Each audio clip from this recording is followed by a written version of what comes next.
WordPress কিভাবে আমরা manually install করব তা দেখব। এখন সেটির জন্য আমরা সাধারণত ওয়ার্ডপ্রেস ডাউনলোড করার জন্য ট্রাই করব। তো ওয়ার্ডপ্রেস ডাউনলোড করতে গেলে আমরা wordpress.org তে যদি যাই, তাহলে আমরা এখান থেকে গেট ওয়ার্ডপ্রেস যদি চাই, তাহলে আমরা ওয়ার্ডপ্রেস ডাউনলোড করে নিতে পারি। আমরা ইতিমধ্যে ওয়ার্ডপ্রেসটা ডাউনলোড করে নিয়েছিলাম। ওয়ার্ডপ্রেস যেহেতু ডাউনলোড করে নিয়েছিলাম, সেহেতু আমরা ওয়ার্ডপ্রেসটা আপলোড করব ফাইল ম্যানেজারের মাধ্যমে। ফাইল ম্যানেজারের মাধ্যমে ওয়ার্ডপ্রেসটা আপলোড করার পরে আমরা সেখান থেকে ডেটাবেস কনফিগার করেই সচরাচর ওয়ার্ডপ্রেসটা ইনস্টল করব।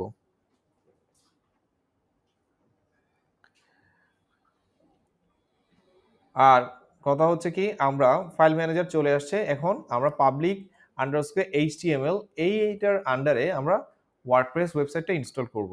তাহলে আমি এখানে যখন আপলোডে ক্লিক করলাম, তখন এইরকম একটা উইন্ডো আসলো।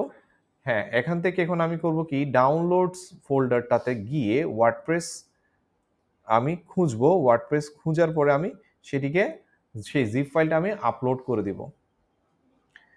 সচরাচর এখান থেকে যেটা, আমি যদি কোনো একটা ওয়ার্ডপ্রেস ডাউনলোড করে আমাকে জিপ ফাইল হিসাবেই দেখাবে, সেই জিপ ফাইলটাই আমি এখানে আপলোড করলাম। আপলোড করার পরে আমি এখানে পাবলিক এইচটিএমএল এ দেখলাম কি, যদি আবার যাই, দেখা যাচ্ছে কি ওয়ার্ডপ্রেসের একটা জিপ ফাইল আছে। সেটিকে আমি সিলেকশন করে রাইট ক্লিক করব। রাইট ক্লিক করার পরে কি করব, এক্সট্রাক্ট। এক্সট্রাক্ট করলে সচরাচর ওয়ার্ডপ্রেসের ফাইলটা এখানে আনজিপ হলো। আনজিপ হওয়ার পর আমি ওয়ার্ডপ্রেসে ডাবল ক্লিক করে ঢুকলাম, সিলেক্ট করলাম সমস্ত ফাইল এবং মুভ করব পাবলিক আন্ডারস্কোর এইচটিএমএল এ ওয়ার্ডপ্রেস ফোল্ডার থেকে। আমি আনজিপ করে এখন মুভ ফাইল করলাম। এরপরে দেখা গেল কি এখানে মানে ওয়ার্ডপ্রেসটা আসলো। এখন আমি করব কি, ডেটাবেজের এই অপশনে গিয়ে ডেটাবেসে মাই এসকিউএল ডেটাবেস উইজার্ড এইটাতে আমি লিংক ওপেন করলাম। এখন আমি একটা ডেটাবেস ক্রিয়েট করব। এখানে দেওয়া আছে কি পিডিসিএম। হ্যাঁ, আমি আন্ডারস্কোর এখানে কি দিলাম, ডাব্লিউপি দিলাম, মানে ওয়ার্ডপ্রেস মনে রাখার জন্য। এটির ইউজার ঠিক সেম দিলাম। আমি দিলাম ওয়েব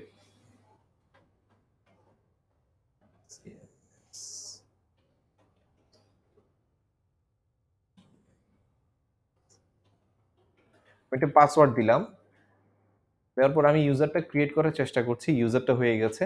থার্ড স্টেপে এসে সে আমাকে বলতেছে কি, এই তুমি যে ইউজারটা তৈরি করেছো সেটি ডাটাবেসের সাথে লিংক করো। তাহলে আমি অল প্রিভিলেজ দিয়ে এটাকে কি করলাম, নেক্সট স্টেপে পাঠিয়ে দিলাম। তখন এটি ডাটাবেসের ইউজার এবং ডাটাবেসটা তৈরি করে দিল। এখন সবচেয়ে মেইন কথা হচ্ছে কি, আমি এইবার আমার রুট ডোমেইনটা pdcm c3 before না before.xyz এটাকে রান করব। এখন দেখা যাচ্ছে কি আমার কাছে একটা ইনস্টলেশন স্ক্রিন চলে আসছে ওয়ার্ডপ্রেসের। ইনস্টলেশন স্ক্রিন চলে আসার পরে আমি করলাম কি, এবার লেটস গো দিয়ে এখন আমি এই যে 4 নাম্বার স্টেপে যে টাস্কটা কমপ্লিট করতে বলেছে সেটিতে যাব। যাওয়ার পরে করলাম কি, এবার ডেটাবেস ইনফরমেশন বসালাম, ইউজার ইনফরমেশন বসালাম। আমি এটার পাসওয়ার্ডটাও বসালাম। লোকাল হোস্ট হচ্ছে একটা ওয়েব হোস্টিং সার্ভারে যখন আমি কোনো একটা সিএমএস ইনস্টলেশন করব বা কন্টেন্ট ম্যানেজমেন্ট সিস্টেম ইনস্টলেশন করব, সে যখন হোস্টের কথা বলবে, লোকাল মানে ডেটাবেস হোস্ট, তখন আমি এখানে বাই ডিফল্ট লোকাল হোস্ট বসিয়ে দিব। ঠিক আছে, এটি এখন আমি করব কি, ওয়ার্ডপ্রেসের টেবল প্রিফিক্স ডব্লিউপি দিয়ে শুরু হয়, সেটাও আছে। এখন আমি করব কি, এবার সাবমিট করে দিলাম। সাবমিট করে দেওয়ার পর আমাকে বলতেছে কি রান দ্য ইনস্টলেশন, না ইনস্ট্রাকশন দিচ্ছে। তাহলে আমি করলাম কি, ইনস্টলেশনটা রান করলাম। আমি দিলাম কি, সাইটের title PDCM practice website. User name আমি অ্যাডমিন রাখছি আমাদের জানার সুবিধার্থে, পাসওয়ার্ডটাও রাখছি অ্যাডমিন, তাও জানার বা শেখার সুবিধার্থে। আমরা যে যার ওয়েবসাইট যার যার মতো করে পাসওয়ার্ড দিয়ে, শক্ত পাসওয়ার্ড দিয়ে কনফিগার করব। তো আমি কনফার্ম করলাম যে এখানে উইক পাসওয়ার্ড। আমি এবার কি করব, আমার নিজের ইমেল অ্যাড্রেসটা এখানে সেট করলাম। সেট করার পরে আমি এখন করব কি, ওয়ার্ডপ্রেসটা আমি ইনস্টল করব না। এবার আমি ইনস্টল ক্লিক করলাম। কিছুক্ষণের মধ্যে সেটি আমার জন্য ইনস্টল করে দিবে ওয়ার্ডপ্রেসটিকে। ঠিক আছে,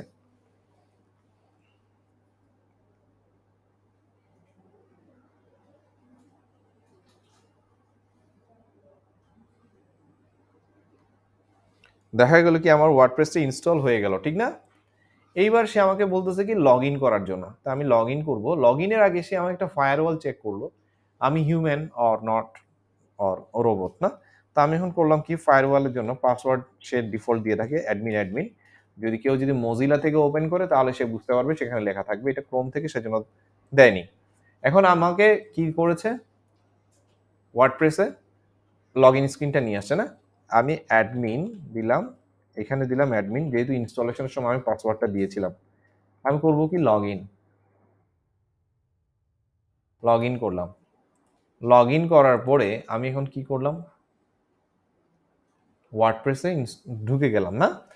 এই ঢুকে যাওয়ার পরে আমি এখানে প্রতিটা এলিমেন্ট এখন খুব সুন্দরভাবে খেয়াল করব। আমি এখানে করেছি কি ক্লিক করেছি কি পোস্ট অপশনে। পোস্ট অপশনে গিয়ে all post, add new, categories অনেক কিছু। আমরা যে অনলাইন পত্রিকাগুলো দেখি ওয়ার্ডপ্রেস কেন্দ্রিক, সেখানে আমরা অনেকগুলো নিউজের ক্যাটাগরি দেখি। সেই ক্যাটাগরিগুলো নিউজ এই ক্যাটাগরি থেকে হয়। নতুন পোস্ট তৈরি করার জন্য আমরা অ্যাড নিউ থেকে করি। ঠিক আছে? মিডিয়া আমরা সবসময় যে ছবিগুলো আপলোড করি, পিডিএফ গুলো আপলোড করি, সব মিডিয়া লাইব্রেরিতে থাকে। পেজেস একটা ওয়েবসাইটে যতগুলো চাইল্ড পেজ বা যতগুলো পেজ করা হয়, মেইন পেজ করা হয়, সবগুলো পেজেস অপশন থেকে। অ্যাপিয়ারেন্স এই অপশন থেকে কাজ করা হয় একটা ওয়েবসাইটের মধ্যে কি ধরনের আমি টেমপ্লেট বা থিম ব্যবহার করব সেটি। ঠিক আছে? এইটা হচ্ছে বাই ডিফল্ট অ্যাক্টিভ করা আছে। আমরা যখন এখান থেকে অন্য আরেকটা থিম অ্যাক্টিভ করব তাহলে আমরা একটা নতুন ফিচার দেখতে পাবো যে অ্যাপিয়ারেন্স এর ভিতর themes, customise, widget, menus, background, theme file editor অনেক কিছু আমরা দেখতে পেলাম। ঠিক এইগুলো নিয়ে আমাদেরকে কাজ করতে হবে। মেনুস তার অপশন কাজ হচ্ছে কি একটা ওয়েবসাইট আমরা যখন ডেভেলপ করি সেখানে আমরা অনেক সময় দেখি হোম পেজ থেকে শুরু করে অনেক ধরনের নাম থাকে, না? সেগুলো। তো আমরা আস্তে, আস্তে সবগুলো শিখবো। এই প্লাগইনস এইটি হচ্ছে কি একটা ওয়েবসাইটের জন্য থার্ড পার্টি এবং ডেভেলপমেন্ট যেসব টুলস থাকে সেটিকে মিডিয়েট করার জন্য বা সেটি কমিউনিকেট করার জন্য একটা প্ল্যাটফর্ম, একটা মাধ্যম যেটার মাধ্যমে আমরা ওয়েবসাইট ডেভেলপ করতে পারি। ঠিক আছে? তাহলে এতটুকুই।